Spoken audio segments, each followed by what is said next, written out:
दानी सर्वश्रेष्ठ वही है जो एक हाथ से दान कर दे, दूसरे को तो पता ही नहीं चलना चाहिए। मेरे कन्हैया ने सुदामा को क्या दिया, ऐसी सुंदर लीला थी। और सुदामा जी महाराज एक रात से ज्यादा नहीं रुके थे। जहां टूटी सी झोपड़ी थी वहां बहुत बड़े बड़े कंचन महल खड़े हो गए थे। सुदामा जी जब घर आए थे ना, सुदामा जी पर सुदामा की पत्नी नहीं पहचानी, पत्नी ने सुदामा को पहचाना था। स्वामी आइए ना घर। सुदामा कहने लगा, सुशीला ये सब क्या देख रहा हूं मैं, कितने बड़े बड़े कंचन महल खड़े हुए हैं, वो हमारी टूटी सी झोपड़ी कहां चले गई। सुशीला कहने लगी, महाराज ये सब ठाकुर जी की कृपा है, ठाकुर की। आपको धन चाहिए, देखो मुझे ये जो कुछ दिया है ना, सब उस मुरली वाले ने दिया है। सुदामा जी महाराज कहने लगे, हे सुशीला मेरा गोपाल भी कितना सुंदर इंसाफ करता है,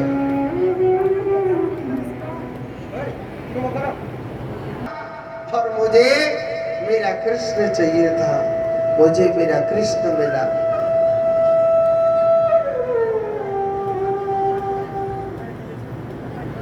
तुझे धन चाहिए था, धन दिया मेरे कन्हैया ने, और मुझे मेरा गोपाल चाहिए था, मुझे मेरा कृष्ण मिला। सुशीला मेरा गोपाल भी, मेरा गोविंद भी कितना सुंदर इंसाफ करता है, मेरा कृष्ण कितना सुंदर इंसाफ करता है। मगर सुशीला मैं तो उसी पर्णकुटी में जा रहा हूं, मैं उसी पर्णकुटी में जा रहा हूं। प्रकट हो गई कि हे सुदामा जी आप कहां जा रहे हो। सुदामा जी महाराज रो रो करके कहने लगे, गोपाल तूने मुझे इतना धन दौलत दिया है कि मैं इस माया का दास बन जाऊंगा। सुदामा जी प्रसन्न हुए और कहने लगे कि हे सुदामा जी, भगवान कहने लगे तुम माया के कभी दास नहीं बनोगे, माया स्वयं तुम्हारी दासी बन करके रहेगी। ये मैं वचन देता हूँ, ये मैं वरदान देता हूँ। मेरी परम पिता परमात्मा भगवान श्री कृष्ण अंतर एक ही ज्ञान कराते हैं, कभी संतों का अपमान मत करो, कभी ब्राह्मणों का अपमान मत करो, और कभी गौ माता का अपमान मत करो। ये तीन देवों का कभी अपमान नहीं करना चाहिए, नहीं तो विनाश होने से भगवान भी नहीं रोक सकता है। भगवान श्री कृष्ण के पुत्र वो परीक्षा लेने गए थे संतों की, ध्यान से सुनना कथा को। एक लड़के को मोटा सा कपड़ा बांध करके पेट पर बांध दिया और लेडीज साड़ी पहना दी थी। कहने लगे, महाराज बताओ इस स्त्री पर पुत्र होगा या पुत्री। भगवान के पुत्रों ने दिव्य दृष्टि से देख, भगवान के पुत्रों को संतों ने दिव्य दृष्टि से देखा, वो तो लड़का था। संत हंसने लगे, सोचने लगे आज भगवान के पुत्र हमारी परीक्षा लेने आए। कहने लगे, ना तो इस पर पुत्र होगा और ना इस पर पुत्री होगी, इस पर ऐसा लोहे का मूसल होगा। भगवान के पुत्र डर गए थे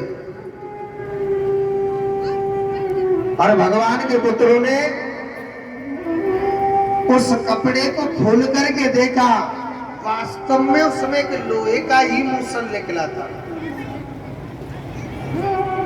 उसमें एक लोहे का ही मूसल निकला था।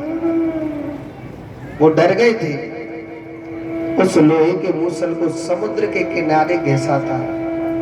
उसकी जो कड़े है, जो उसकी रज है, वो एर का नाम की घास बन गई थी। एर का नाम की घास कैसी होती है? एर का नाम की घास ऐसी होती है, थोड़ी सी घास। एर का नाम की घास ऐसी होती है। भगवान को पता चला मेरी कुल को श्राप लग गया है। भगवान श्री कृष्ण अपनी पुत्र पत्नियों से कहता है, आप जाओ तपस्या करो। और भगवान के पुत्र तपस्या नहीं करते, वो आपस में लड़ने लगे थे। कोई किसी में चाकू मार देता है, कोई किसी में तलवार मार देता है। जब सब कुछ खत्म हो जाते तो एर का नाम की घास को भगवान के पुत्र आपस में मार मार के कट कट के सबका विनाश होने लग रहा है। बलराम जी महाराज कहने लगे, हे कन्हैया, देख हमारे कुल का हमारी नजरों के सामने विनाश हो रहा है, आप क्यों नहीं रोक रहे? भगवान हंसने लगे और कहने लगे, जो जैसा करता है इनको भोगना ही पड़ेगा। इन्होंने संतों की परीक्षा ली थी और संतों की परीक्षा ली तो इनको भोगना पड़ेगा। मैं क्या कर सकता हूं? भगवान श्री कृष्ण मेरे परम पिता परमात्मा बलराम जी से कहने लगे, आप इसी समुद्र में शेष बन के चले जाओ। भगवान श्री कृष्ण दाएं पैर के ऊपर रख करके बाएं पैर को बस चिंतन करने लग रहे। एक मछली पकड़ने वाले ने पता क्या किया? जब समुद्र के किनारे उस मूसल को घिसा था भगवान के पुत्रों ने, उसमें से एक छोटा सा कड़ बच गया था। वो कड़ उसने तीर की नोक पर सजा लिया। भगवान श्री कृष्ण के बाएं पैर में पद्म था और वो मेरे कन्हैया के चरण में तीर मार देता है। मेरा कृष्ण विलाप कर रहा था, मेरा कृष्ण विलाप करने लग रहा। तो मछली पकड़ने वाला देखने लगा, अरे मैंने कितना बुरा कर्म किया कि भगवान श्री कृष्ण में तीर मारा है। वो कहने लगा, हे कन्हैया, आप मुझे मृत्यु दंड दीजिए। हे भगवान, आप मुझे मृत्यु दंड दो। भगवान कहने लगे, भैया जो जैसा करता है भोगना पड़ेगा। मछली पकड़ने वाला कहने लगा कि हे कन्हैया, आपने कौन सा बुरा कर्म किया था जो मैंने आप में तीर मारा है? भगवान श्री कृष्ण बता रहे थे, मैं पिछले अवतार में राम था और तू बाली था। मैंने भी तो तुझे छुप करके मारा, मैंने भी तो तुझे छुप के मारा ना। जो जैसा करता है उसे भोगना ही पड़ता है। भगवान श्री कृष्ण भागवत में लीन हो जाते हैं। जोर से बोलो राधे राधे। ये है त्रेता युग तक की कथा, युग द्वापर और त्रेता युग।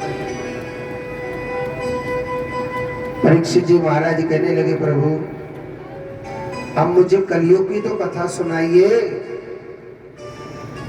अब कलयुग की कथा बड़ी ध्यान से सुनोगे आप। कलयुग में अभी कलयुग को चालू हुए 5200 साल हो गए। कितने? 5200। कलयुग की उम्र कितनी है पूरी?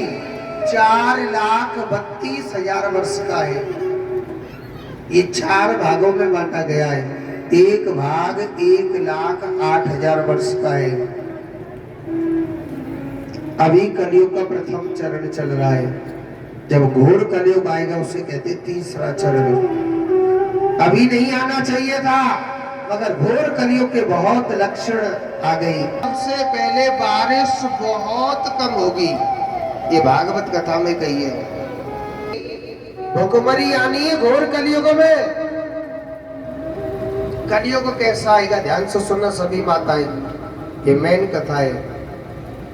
कलियुग कैसा आना है, कलियुग में अगर बारिश होगी तो इतनी तेज होगी कि फसल को नष्ट होना है। भुखमरी आनी कलियुग में। कलियुग में इतनी भुखमरी बताई गई है कि अगर कोई नदी के उस पार अगर रोटी का टूक दिखा देगा ना, रोटी के टूक के लिए मनुष्य अपने प्राणों को जल में त्याग देगा, इतनी भुखमरी बताई। कलियुग कैसा आएगा, कलियुग में जो जितना झूठ बोलेगा लोग क्या कहेंगे, हाँ जी इनसे बड़ा सत्यबाजी या दुनिया में कोई नहीं। ऐसा घोर कलियुग आना है। कलियुग कैसा आना है, कलियुग में हाँ, मगर ये कुछ गाय हुई है, सारी गाय ऐसी हो जाएंगी, ऐसा घोर कलियुग आएगा। कलियुग कैसा आएगा, इंसान की लंबाई सिर्फ 1.5 हाथ की हो जाएगी।